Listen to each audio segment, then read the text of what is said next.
My initial thoughts following the Washington Commanders' first loss of this new season and why there's still a reason for Commanders fans to believe as we near the first NFC East divisional matchup for this team. All of that coming up right now on the Locked On Commanders podcast. Your daily podcast on the Washington Commanders, part of the Locked On Podcast Network. Your team every day.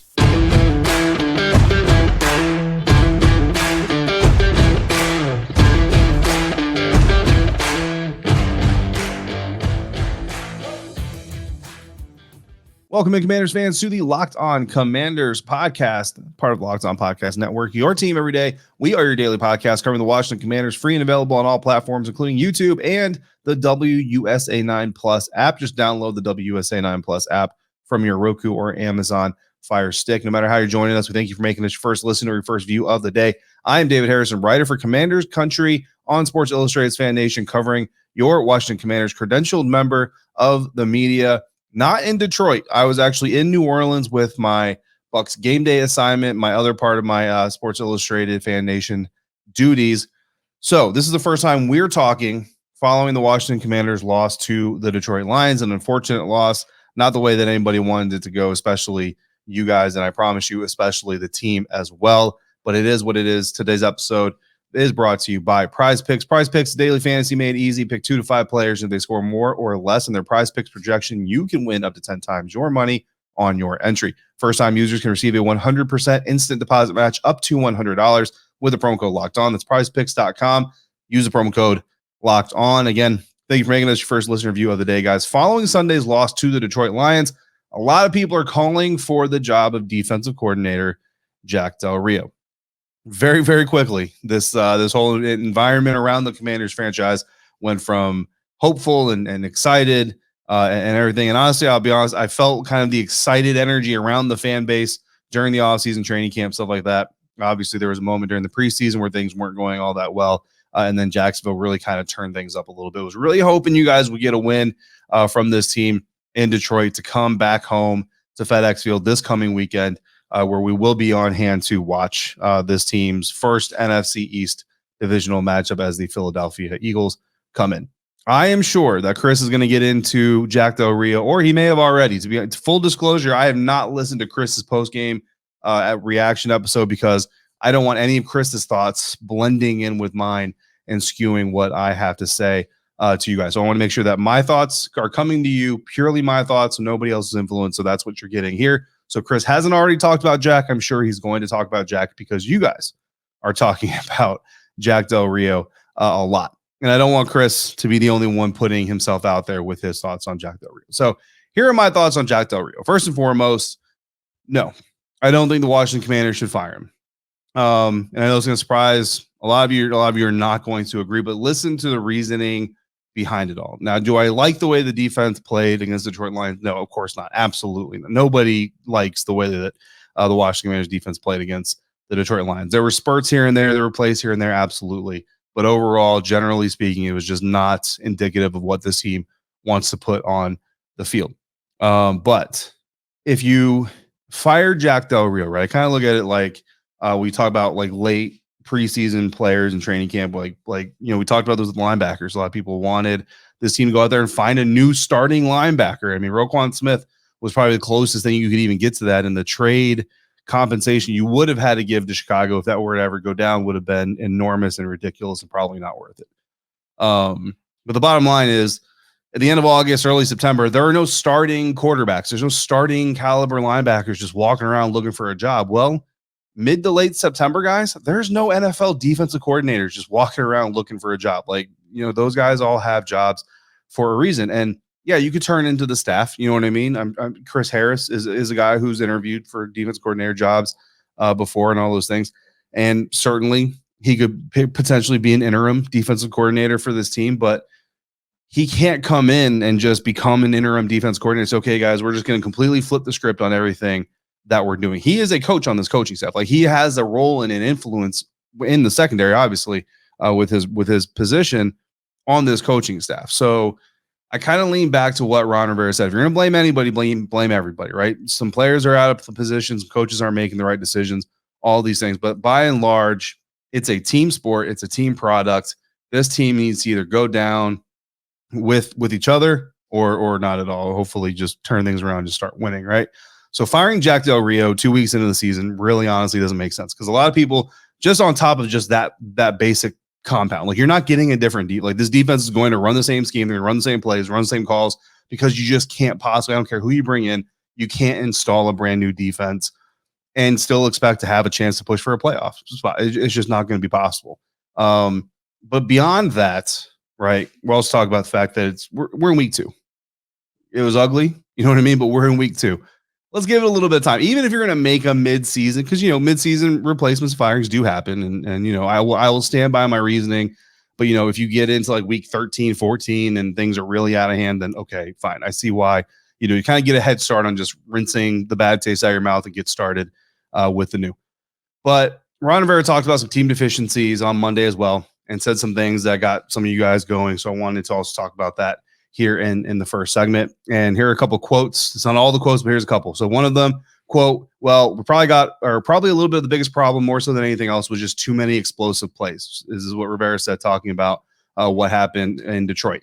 That's probably the biggest culprit of the day, was we gave up opportunities to not allow those plays. Those plays should have been kept to a minimal gain. And because we were out of position, they were able to exploit it, end quote. So again, that's just one quote of what he said, but basically the gist of it, and I saw some of your guys' reactions during the press conference, is that he's basically putting it on the players.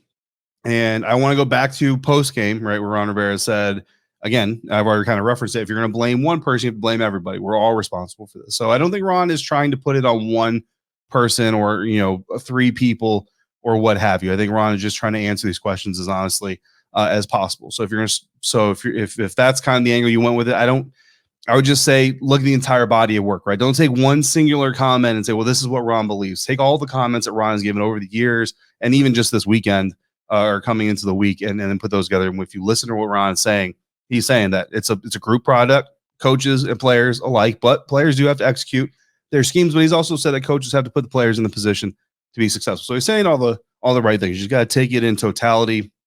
Don't take it in slices. But I will say this: Jack Del Rio before the game, right, called out Jamin Davis. Didn't really call him out, and that's not how he put it. But basically said, look, Jamin's got to play better. We expect better of him, stuff like that. And I will tell you, Jamin Davis looked better in training camp than we're seeing in the season. So did Kendall Fuller, to be completely honest with you. So did Cole Holcomb, you know what I mean, who didn't have a great game against the Detroit Lions. So there's a lot of things happening here. But if you as a coach, and this is something that I know you guys are talking about, and I actually agree with you on, if a coach is going to start calling out players, and if we're going to start saying we got one guy out of position or we had this guy out of position, and maybe you're not calling them out specifically, but we're going to talk about this here in a minute. You can watch film, you can watch the plays over again and kind of deduce a little bit of who might have been out of play. People are going to start talking about this. Names are going to start getting thrown out there. If you're going to do that as a coach, there has to be repercussions. You can't just continue to throw a guy out like Jamin Davis and say he's got to get better, he's got to do more, be more consistent, we expect more out of him, and continue to start him every single week, because not just the fan base, not just the media, the guys in the locker room see that and they hear this. Jamin gets called out every week, and if the coaches are calling him out, there's a good chance that the players agree with him inside the locker room. But Jamin is still playing, and I'm picking on Jamin right now, and I don't want to be. Don't get me twisted. I'm not sitting here saying that, pounding the table, Jamin Davis needs to be benched this weekend.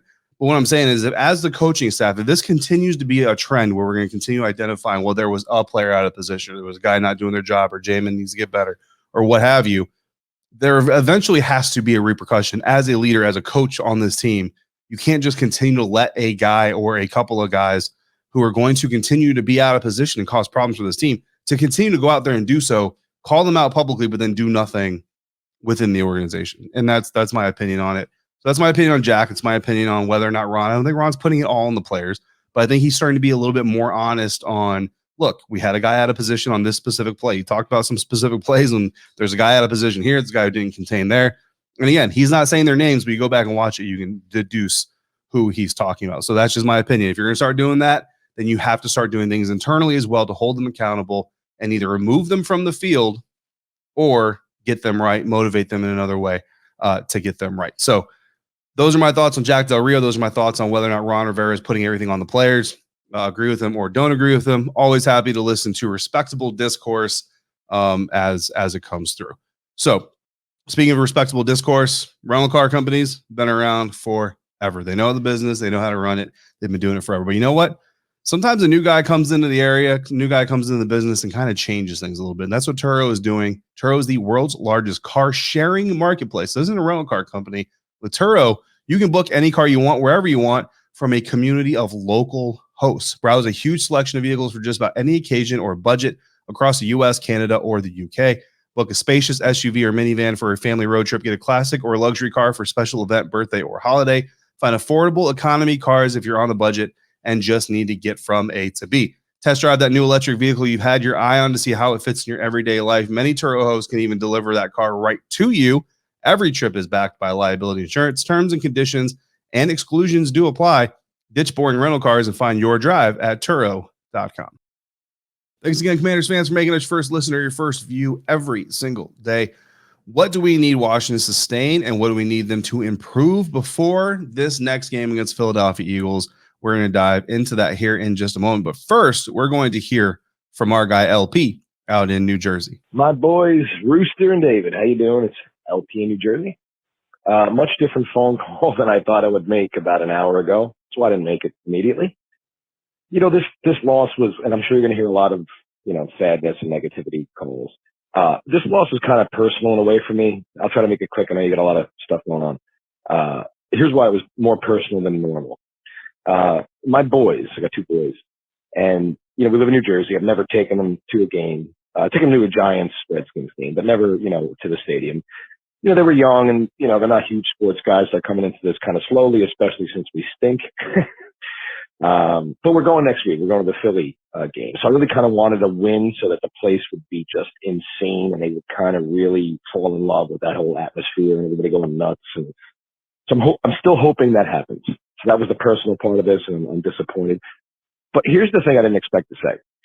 The first quarter of the season never, ever, for any team, looks anything like the rest of the season or even the second part or the second quarter. It never, ever, ever looks the same. So I'm not going to get down in the dumps. I'm going to say that it never looks the same after the first quarter of the season, right? So I'm going to hang my hat on that and hope that it's still rocking at the stadium next week when we go. And to all my guys that call in, look forward to hearing from you guys. Thanks, guys. Bye-bye. All right. Always love hearing from our guy out there in New Jersey, man. Look, I hope for you and for your children's sake, I hope FedEx is rocking on Sunday afternoon. That would just be great. I want to see all you guys out there, as many fans as can be out there. You guys make the game day experience better for all involved, I think. But listen, there are things to be excited about. Like, even though this loss was ugly, even though this loss was just almost a complete 180 in a lot of ways from what happened in Jacksonville, there are still things to be excited about, and that's what I'm going to key in on for this segment that I kind of just came up with: sustain and improve. And there's things that I want to see this team sustain moving into this Philadelphia Eagles contest, which would give everybody in attendance excitement for the game and for the day, is the pass distribution. In the passing game, Carson Wentz is spreading the ball around, but the way he's spreading the ball around is very, very effective. 5 players on Sunday against the Detroit Lions had 5 or more targets. Those players: Curtis Samuel, Terry McLaurin, Jahan Dotson, J.D. McKissick, and Logan Thomas. Within those 5 players, again, those are the 5 players who got 5 more targets. Within those 5 players, Carson Wentz was 25 of 34, completing 74% of his passes, 303 yards, 3 touchdowns, 1 interception. And I'm not a QBR expert, right? So I can't get you down to like a pinpointed QBR, but that's around a 110 QBR. So that's pretty stinking good when you look at that. Like, the rest of the receivers, the rest of the targets that he threw out there only counted for like 30-something yards on Sunday. So that is the bulk of Carson Wentz's success right there, is coming right there. And I know he was high on that interception that went off of Logan's hands and the Detroit Lions defender's hands, and then ultimately into another Detroit Lions hands. But, that's really kind of where this thing is going. And you look back to Jacksonville, that's kind of really where this thing got going as well. Antonio Gibson involved in week 1 a little bit more, so you can throw him in there as well. But that's what I want to see this team continue to do. More specifically, the Commanders' best possession in this game, guys, came on their 11th drive. I'm charting this thing. Like I said, I came into I charted this game just like I would if I was in the press box, right? The Bucs and the Commanders played at the same time. So I'm in the press box in New Orleans while this game is happening. So when I had time, I sat down, I pulled my notebook out, and I scripted everything and noted everything just like I would if I was sitting there at Ford Field. The 11th drive of the game. It's insane. The 11th drive of the game was the Commanders' best drive of the game. Now, Dotson's explosive play, the 40-yard pass connection with Carson Wentz came on the team's 9th possession, so 2 possessions earlier. But on this one, on the 11th, Wentz hit McLaurin, Samuels, and Thomas each for 20-yard gains or more on that 11th drive, culminating with the touchdown connection to Logan Thomas that made it a 1-score game at the time. And I do want to give some credit to Scott Turner here for not going away from that type of seam, over the middle type route from Carson to Logan after that interception, showing faith in your guys, showing faith in your quarterback. Go out there, fix it, get it right. Of course, that interception turns out to be huge, right? Because if that interception doesn't happen, remember, if you go back to that, at the time of the interception, the Commanders are moving the ball. They're in Detroit territory. They're moving the ball. They're getting some momentum. Potentially that Logan Thomas touchdown, guys, could actually be a game-tying touchdown if that interception doesn't happen. But no use in them crying over spilled milk. The pass distribution, the way that it can get going, again, you saw that kind of on that 11th drive just really all kind of come together. Now, those are reasons to be excited, I think. Now, my final kind of bid to keep you guys excited and hopefully get some of you guys out there at FedEx kind of goes, LP, you said it, right? Worst case scenario, guys. The Eagles game is about 30 minutes after kickoff by the time you're watching this premiere, if I can get this thing up on time. Washington, worst case scenario, 1 game out of the NFC East lead behind the New York Giants and Philadelphia Eagles. Best case scenario, they're coming in against the Eagles team is also 1-1. Obviously, some of you are going to know the result of that, but this thing is a long way from over, right? An ugly loss is an ugly loss, and it's painful, especially with the history that this team has, especially recently. And I get it, right? But try to keep it in focus for this one. If you don't go, it's because you're worried you're going to be wasting your time because of what's going to happen beyond week 3. Focus on week 3. This team's 500. They're going in, they're 1 game behind their opponent, or they're tied with their opponent who's expected to win the NFC East. Go out there, cheer your team on, and actually have an impact on what could actually happen. I promise you guys, the crowd in week 1 helped the Commanders win that game. It was electric. It was loud. It was exciting.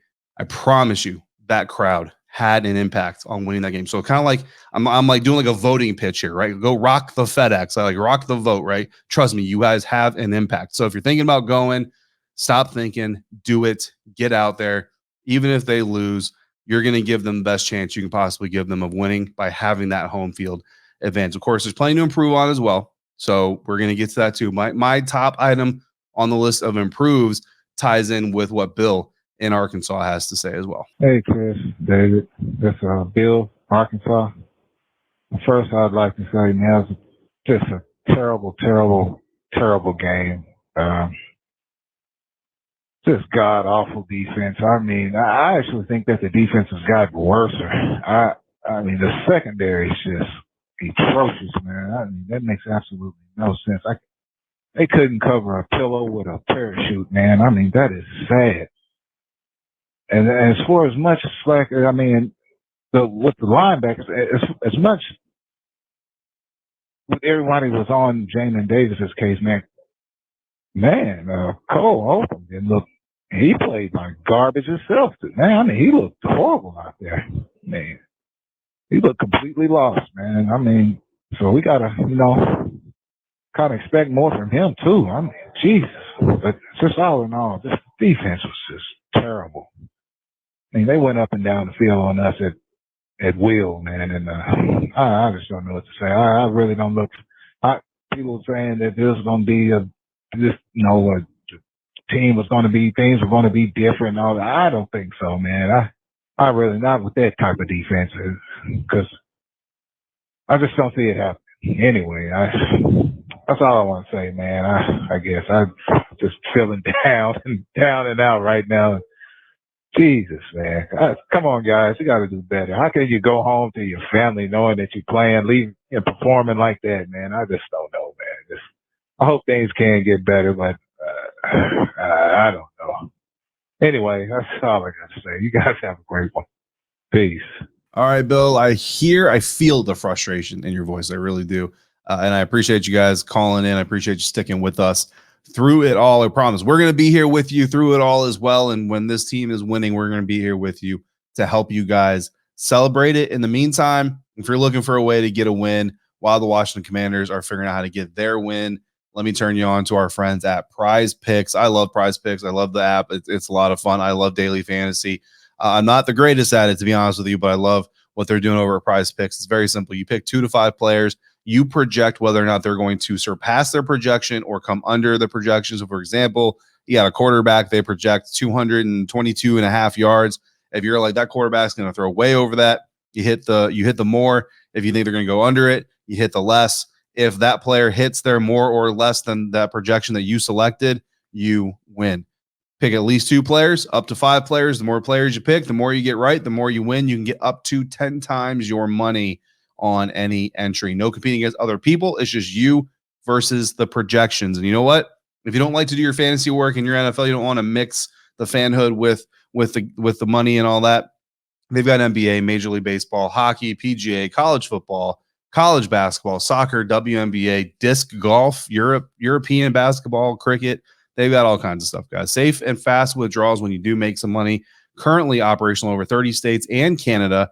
Go to the Prize Picks app or go to prizepicks.com. Sign up today and play daily fantasy sports. First-time users, you can get a 100% instant deposit match up to $100 with the promo code Locked On. If you put in $100, they'll give you $100. $50, they'll give you $50. Don't forget to enter that promo code Locked On at sign up at prizepicks.com or the Prize Picks app for your instant deposit match up to $100.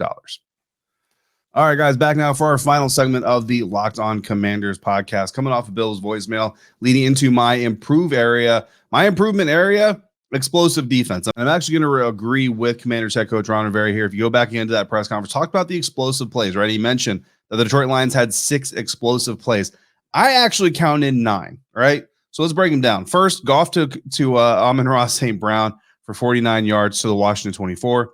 Then you had DeAndre Swift going for 50 yards to the Washington 7. Khalif Raymond's 52-yard free kick return after the safety. Goff to Josh Reynolds for 33 yards to the Washington 41. Jamal Williams running 12 yards to the Detroit 44. St. Brown for 58 yards to the Washington 17. Swift for 22 yards for the touchdown. Goff to tight end Brock Wright for 24 yards to the Washington 12. And then again, St. Brown for 10 yards to the Washington 33. Now, again, I count 9. Rivera people are kind of a little bit different, right? The way I was taught is that a 10-yard or more run is also considered an explosive. Not everybody uses the same metrics for anything, so football would be no different. And, of course, Khalif Raymond's 52-yard return may not count in Ron Rivera's calculations as well. So if you take out the 2 runs, the 10-yarder for St. Brown, the 12-yarder for Williams, and the 52-yard return, that takes you down to 6. So that's probably where we are on that. But either way, it's a lot of explosive plays, right? And you absolutely need to trim down on it, right? But there's a little bit of good news in the defensive stats in that despite everything that happened, the Commanders only allowed the Lions to convert 4 of 13 third down tries. And that's a great number. It's an amazing stat. And if you go back to last year, that was like their worst part of their defense. Here's the problem, though. Here's what happened on those 4 third downs. The first one was Jared Goff to Amon-Ra St. Brown for 49 yards on 3rd and 3 that took the ball from the Detroit 22-yard line into field goal range. The next third down that they allowed to be converted was Goff to St. Brown again, this time 13 yards for 3rd and 5. That was a touchdown. Swift then ran the ball for 22 yards on a 3rd and 15. That was also a touchdown. Then that pass from Goff to Wright, the tight end, a 24-yard connection on 3rd and 2. That drive ended in a touchdown. So 4 third down conversions led directly or partially to 24 points worth of offense for the Detroit Lions. So that was a big 4 conversions that they gave up. One of them could have been the 3 touchdown drives could have been field goals or possibly nothing.